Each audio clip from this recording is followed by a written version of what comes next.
పవన్ కళ్యాణ్ వారం కిందట తెలంగాణ మీద కమెంట్స్ చేస్తే మొత్తానికి ఇయ్యాల కాంగ్రెస్ వాళ్ళు స్పందించారు.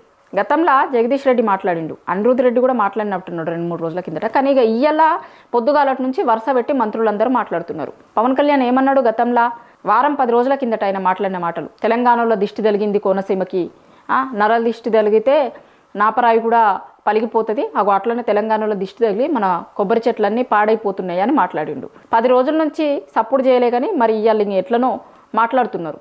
అసలు పవన్ కళ్యాణ్ సినిమాలు నడవనియ్యమని, ఆయన వ్యాఖ్యలు వెనక్కి తీసుకోవాలని, వెనక్కి తీసుకోకపోతే తెలంగాణలో ఉండలేడని మంత్రులు వరుస పెట్టి మాట్లాడుతున్నారు. ఇప్పటిరాక కోమటిరెడ్డి మాట్లాడిండు, దాని తర్వాత వాకటి శ్రీహరి మాట్లాడిండు, నిన్నగాక మొన్న బల్మూరి వెంకటు, అద్దంకి దయాకర్ మాట్లాడినట్టున్నాడు. అనిరుద్ రెడ్డి అయితే ఎప్పుడో మాట్లాడిండు. ఆయన నేను ఫ్యాన్ని కావచ్చు పవన్ కళ్యాణ్కి, కానీ తెలంగాణ మీద ఏమన్నా అంటే మాత్రం ఎట్టి పరిస్థితుల్లో ఊకునేది లేదు, ఆయన వ్యాఖ్యల్ని వెనక్కి తీసుకోకపోతే మాత్రం చాలా పెద్ద మూల్యం చెల్లించుకోవాల్సి వస్తుంది అని చెప్పిండు. ఇక ఇవాళ వరుస పెట్టి మంత్రులందరూ మాట్లాడుతున్నారు. మరి పవన్ కళ్యాణ్ దీనికి ఏమంటాడు? రిప్లై ఏమన్నా ఇస్తాడా, లేకపోతే అటువైపు నుంచి ఇంకెవరన్నా మాట్లాడతారా అనేది చూడాలి.